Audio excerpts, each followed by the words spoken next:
Assalamualaikum warahmatullahi wabarakatuh. Bertemu lagi dengan saya, Eka Herawati, masih dalam video pembelajaran matematika wajib kelas 12.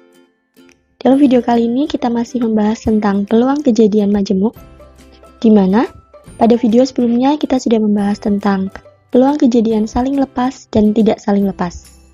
Sedangkan untuk video kali ini kita akan membahas tentang peluang kejadian saling bebas dan peluang kejadian bersyarat. Baik, kita langsung bahas untuk peluang kejadian saling bebas terlebih dahulu. Dua kejadian dikatakan saling bebas jika munculnya kejadian pertama tidak mempengaruhi peluang munculnya kejadian kedua, dan juga sebaliknya. Kejadian A dan B dikatakan saling bebas jika dan hanya jika P A irisan B sama dengan PA dikali PB. Sedangkan jika PA irisan B-nya tidak sama dengan PA kali PB, maka kejadian A dan B tidak saling bebas. Kita langsung saja ke contoh soalnya. Yang pertama, dua dadu dilemparkan bersama. Tentukan peluang munculnya mata dadu 2 pada dadu pertama dan mata dadu 5 pada dadu yang kedua. Kita coba daftarkan dulu. Seperti ini. Ini adalah dadu yang pertama, ini adalah dadu yang kedua. Kita misalkan dulu, A adalah kejadian munculnya mata dadu 2 pada dadu pertama. Kita coba lingkari ya. Kita cek. Oke. Berarti 2,1, 2,2, 2,3, 2,4, 2,5 dan 2,6. Sehingga bisa kita tuliskan di sini bahwa NA-nya ada 6. Sedangkan B adalah kejadian munculnya mata dadu 5 pada dadu yang kedua. Kita lihat. Yang warna ungunya itu angka 5. Kita cek, kita coret ya.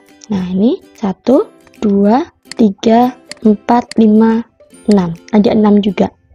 Berarti di sini bisa kita tuliskan lagi NB-nya adalah 6. Nah, sekarang kita perhatikan di sini kata hubungnya adalah dan, yang menandakan ini merupakan kejadian saling bebas. Kejadian pertama mempengaruhi kejadian kedua enggak? Kejadian kedua mempengaruhi kejadian pertama enggak? Tidak berpengaruh pada proses perhitungannya. Jadi di sini contoh 1 merupakan kejadian yang saling bebas. Maka peluang A irisan B atau bisa dituliskan dengan peluang A dan B adalah PA dikalikan dengan PB. Di mana PA itu adalah NA per NS, NS-nya 36 ya, dikalikan PB-nya 6 per 36. Ini kita sederhanakan, ini juga.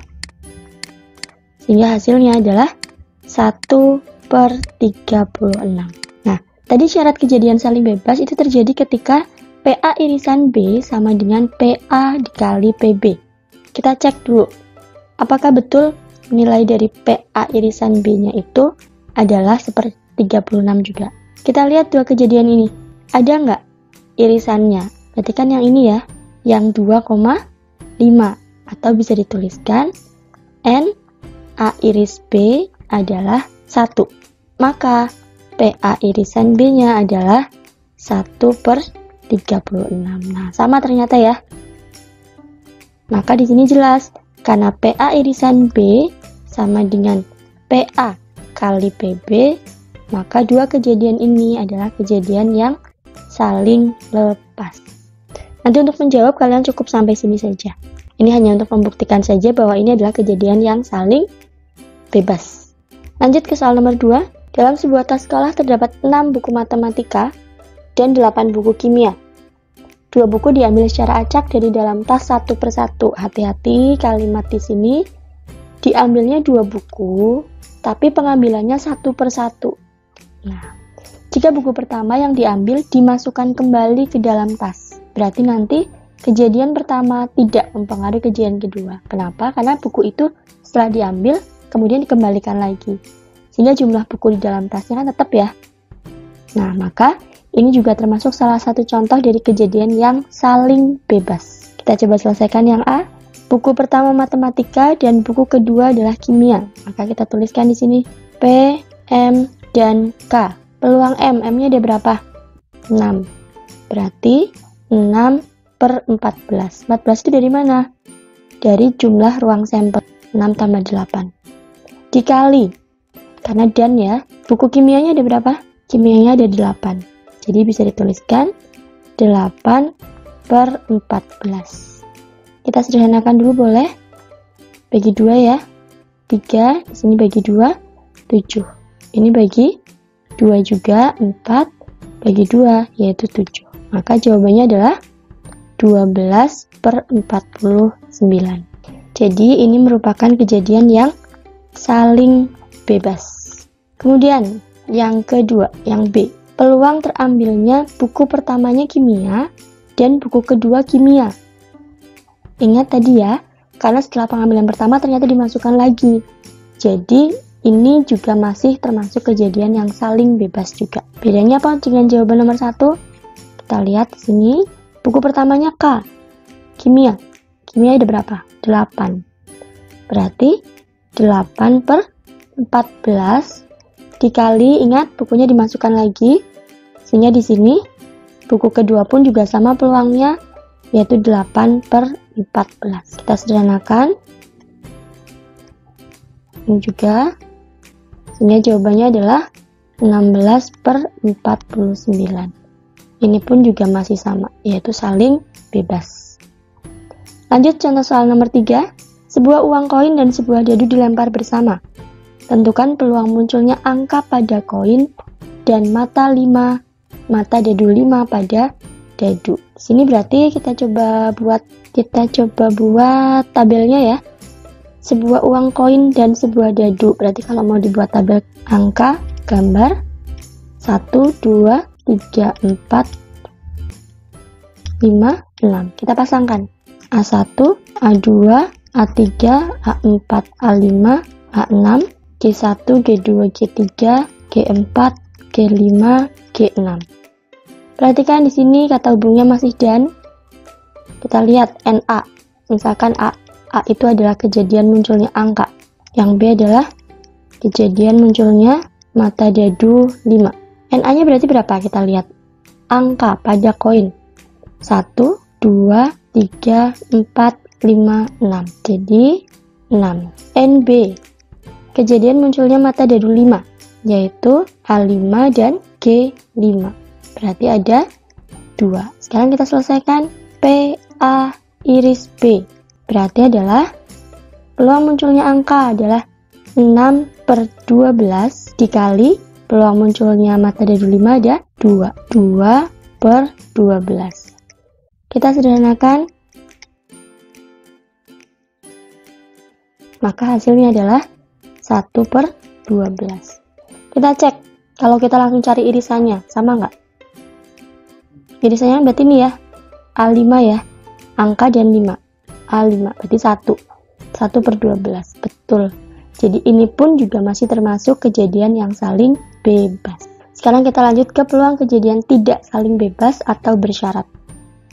Dua kejadian dikatakan tidak saling bebas jika munculnya kejadian pertama mempengaruhi peluang munculnya kejadian kedua, dan juga sebaliknya. Peluang terjadinya kejadian A dengan syarat kejadian B terjadi dapat dinotasikan dengan PA garis tegak B, di mana PA dengan syarat B terjadi bisa dicari dengan cara PA irisan B dibagi dengan PB.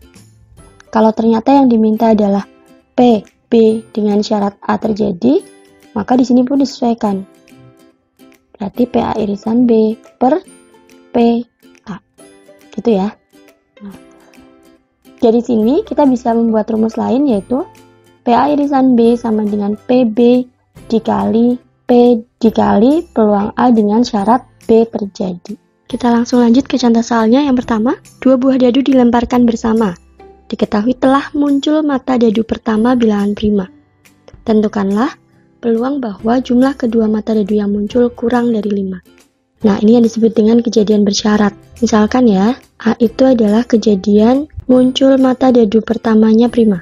B itu adalah kejadian jumlah mata dadunya kurang dari 5. Nah, di sini syaratnya adalah kejadian pertamanya sudah terjadi. Ini. Maka yang mau kita cari adalah peluang dari B ketika A sudah terjadi. Bisa kita tuliskan dengan peluang A irisan B dibagi dengan peluang terjadinya A.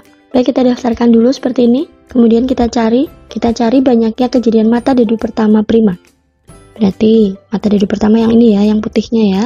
Yang warna putihnya berarti ini 1, 2, 3, 4, 5, 6. 3 prima bukan? Prima. 7, 8, 9, 10, 11, 12. 4 bukan prima ya, 5. 13, 14, 15, 16, 17, 18. Jadi NA-nya adalah 18. Di sini kita butuhnya adalah NA irisan B-nya. NA irisan B kita cari. Berarti kita harus cari B-nya dulu ya. Jumlah mata dedu kurang dari 5. Kita buat coret.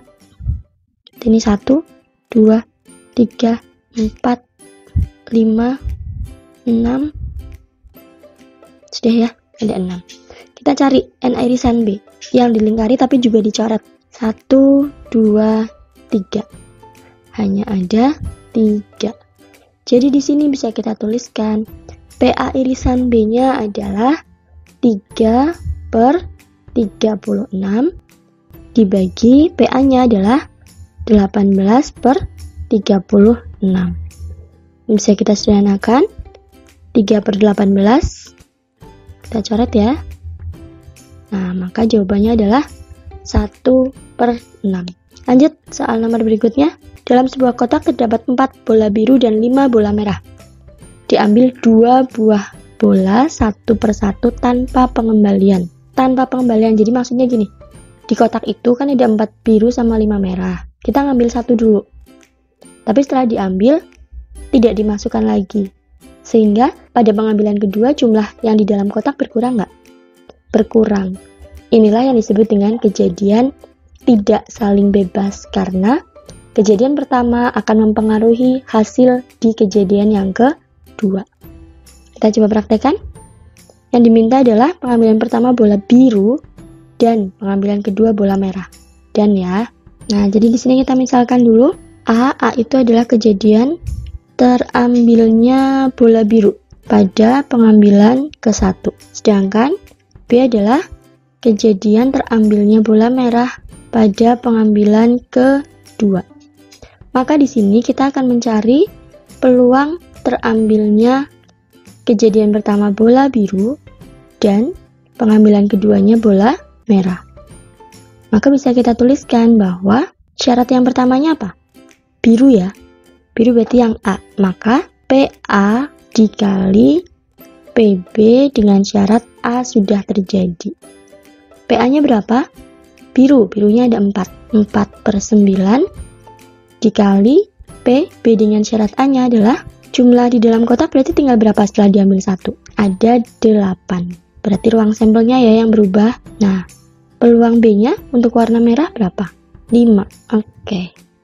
Baru kita tuliskan 20 per 72 atau kita sederhanakan 5 per 18. Nah, inilah peluangnya. Saya rasa cukup untuk contoh soalnya. Sekarang silahkan waktunya kalian untuk mencoba menyelesaikan sendiri latihan soal yang sudah saya siapkan. Silahkan kalian coba masing-masing. Jika memang ada kesulitan, silahkan ditanyakan di kolom komentar. Atau mungkin kalian menemukan bentuk soal lain dan kalian kesulitan untuk menyelesaikannya, silahkan tuliskan saja di kolom komentar. Insya Allah nanti akan saya siapkan video penjelasan atau pembahasannya. Terima kasih. Itu saja yang bisa saya sampaikan untuk video kali ini. Semoga ada manfaatnya. Mohon maaf jika banyak kekurangan. Saya akhiri. Wassalamualaikum warahmatullahi wabarakatuh.